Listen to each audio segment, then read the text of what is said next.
Hello everyone, welcome back to another episode of r/Entitled People.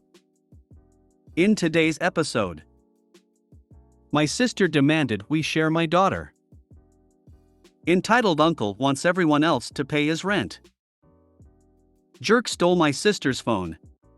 Only gave back when she tracked him down. Before we get started, make sure to subscribe so you will never miss a video. So let's get started. My sister demanded we share my daughter. Okay, so this happened a few years ago, but I remember it like it was yesterday, and TBH still can't understand what my sister was thinking. A little backstory. My sister and I had to share everything as kids. Not to mention I was forced to be her and our younger brother's second mother, but I'll put that in a different post. For some of my childhood, I was happy to share things with my sister. Sweets, snacks, toys, the normal kid things. There's 4 years between us, I'm the oldest, and as you can probably guess, when I reached my teen years, I wanted my own things and spend time alone.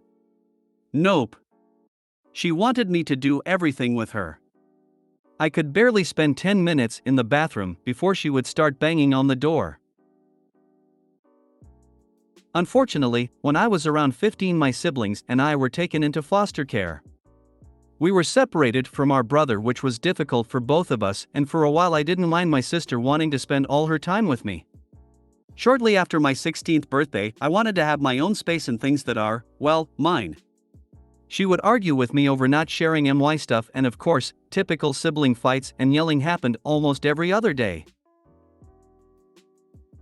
We sort of grew out of our sibling squabbles over the years, but she kinda developed a the world owes me attitude, which drove me crazy. I did my best to hold in my frustrations, but I'm human and sometimes I kinda snapped. A couple years after my daughter was born, my sister and I weren't really talking much because of her selfish attitude towards me. Spend most of my time and income on my daughter. During one of the times we were on good terms, she was over for the weekend and everything was okay. Until a conversation led to her telling me she was going to take my daughter for a week because she wanted to spend time with her because it was her turn. I said not gonna happen. She is my daughter, not a doll or pet we share. She gets mad and starts yelling. I told her to leave and she argues how she had parental rights and social services will force me to allow her to take my daughter whenever she wants. I laughed, told her to get out and don't come back. Honestly, I don't know if she seriously thought that it was her right to have my daughter. I've got plenty of other insane stories about my family which I may post about at some point. Thanks for reading my crazy story. Carrot. Sweet jumping daffodils. What is wrong with her? Sweet jumping daffodils. I've never heard this before, but I love it. Wait, what dash? She wants to share a kid like a doll?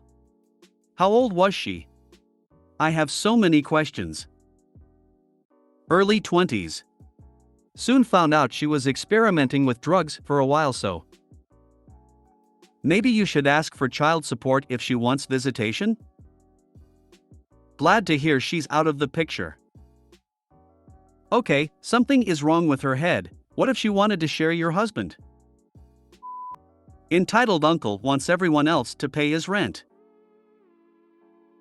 An earlier post reminded me of something that happened in my family years ago. I can't stop thinking about it now, and getting irritated all over again, so here we are. My grandparents did well for themselves. Both were immigrants from poor families who worked their way up into a comfortable living.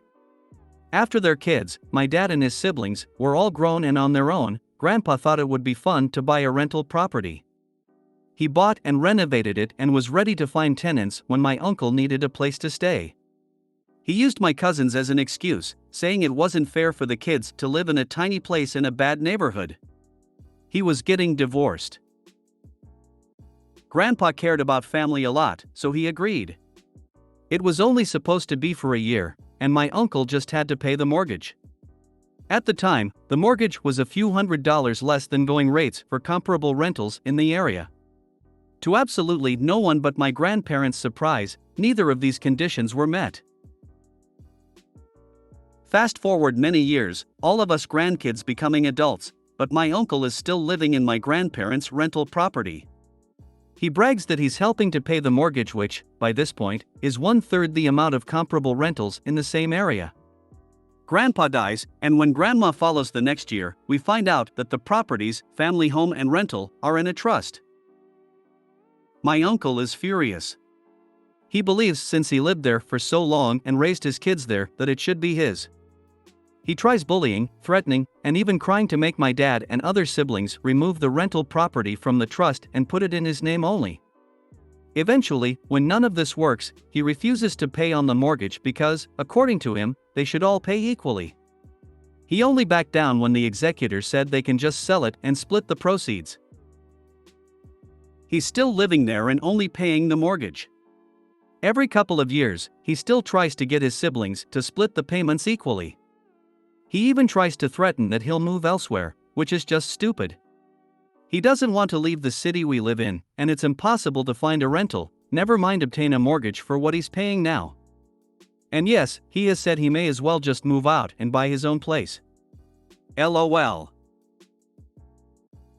Help him pack to go elsewhere and change the locks. You could all be making money if you rented the place at going rates. True, but the one aunt who brought this up was overridden by her siblings who were used to giving in to my uncle's tantrums. I'd force sell. We had something similar happen in our family, and the side that lived or grew up there didn't talk to us for years. Next time he threatens to move, ask him if he wants help and you'll be happy too. Sell it and split the proceeds and move on with your lives, completely without the uncle. Jerk stole my sister's phone. Only gave back when she tracked him down. A few days ago, my sister was freaking out over her lost phone. I mean, it had everything on it. She couldn't even remember any of her passwords, email addresses, or anything like that. She had to borrow my phone just to make calls. It all started when she took her kids to the river in the evening to cool off because it was so hot. She got pretty drunk, NGL. And she accidentally left her phone behind. At first she was convinced her boyfriend stole it, and they got in a bad fight. I had to deal with hearing both sides of the story. Not fun. Then my sister decided to drive back to the river in the middle of the night while intoxicated. I did not condone this. But karma got her. She ran out of gas and wound up sitting in a random driveway. She had to flag down a car to borrow a cell phone. But she couldn't remember my phone number. So she called our grandma at midnight.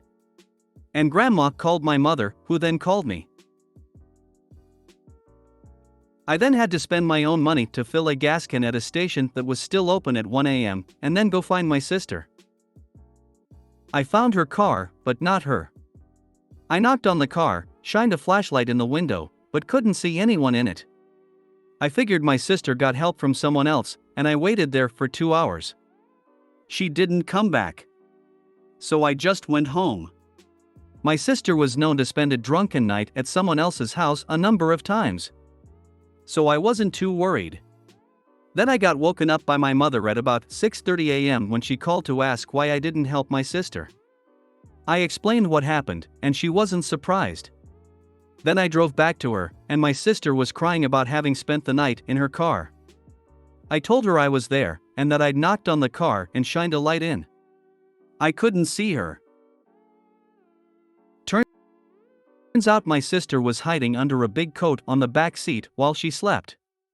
And she was completely passed out. So she could not hear me. And she was mortified to find out what happened when I was there before. I gassed up her car, and we both went back to the river, and could not find the phone. I tried calling it, and this time someone answered and hung up. Someone had it. The first suspect was my sister's boyfriend. So she gunned it home, but he didn't have it. We'd called the phone repeatedly the night before trying to hear it. But it would just go to voicemail. Well, my sister looked around, and her smartwatch didn't connect to the phone, so no, her boyfriend did not take it. In fact, it turned out she *checked him out for nothing. and wondered why he was so rude to her in the morning. I called the phone repeatedly, but whoever had it would either answer and hang up, or just deny the call. My sister freaked out while exploring every option she could. Finally, her carrier helped her track the phone to the last known place it was before it shut off. We drove there and found a squatter living out of a trailer in a sort of little village of other squatters.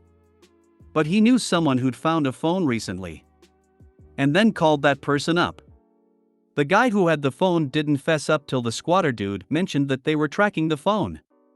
Then he quickly changed his tune and acted like he was only keeping the phone in order to find the rightful owner. Of course, bullshit was called on this. But the guy obviously didn't want to get cops called on him. He could have saved us all of this trouble by actually answering the phone and speaking to us. Of course, speaking with the nice squatter wasn't without issue. I was waiting in my truck when I heard what sounded like a gunshot. I ran over and it turned out someone over there had just lit a loud firework. Scared me half to death. Sounded like a rifle going off. And when I went over there, a bunch of adorable kittens came running out for attention. And the squatter guy was trying to find homes for them. I was asked how many cats I have, and my answer was too many. That ended that. My sister got the address of the guy who stole her phone, and he gave it back without even an apology. Nor would he answer any questions as to why he didn't turn it in to police or answer it. The truth was pretty obvious. But he just wanted my sister gone, gave her the phone, and closed the door. Very anticlimactic, I know. But this guy could have prevented all of this by just answering the phone and giving it back, instead of having to be tracked down. The phone would have been bricked anyway if my sister was forced to shut it down and replace it. What would the thief have done then? Sell the parts? Edit, I would like to clarify my sister didn't drive drunk with her kids in the car. Her boyfriend drove. But she left pissed drunk after accusing him of stealing her phone. Just clarifying that. Also, we've tried to help my sister about her drinking for years. But you can't help someone that doesn't want to be helped. Your sister is a real piece of work. You are a good brother. Sister should think so, but addicts often don't of their enablers. Your sister has way more problems than a lost phone. Nice you got it back, but it will be the first of many issues with that sis. Are you all serious? Your sister is a moron and would deserve losing her phone for getting into that state. You did great in helping her, but she needs to realize she was really lucky to get it back. She needs to have her kids taken away from her for driving drunk with them in the car. The paragraph about the cats and the firecracker has literally nothing to do with this story, but it is the only good part. This is the most white trash story I have ever heard in my life, and I used to live in Kentucky. The villain of this story is 100% your sister for so many different reasons, not the homeless guy who found a phone. If you made it to the end of the video, thanks for watching. Don't forget to like, subscribe and share, and we will see you in the next video.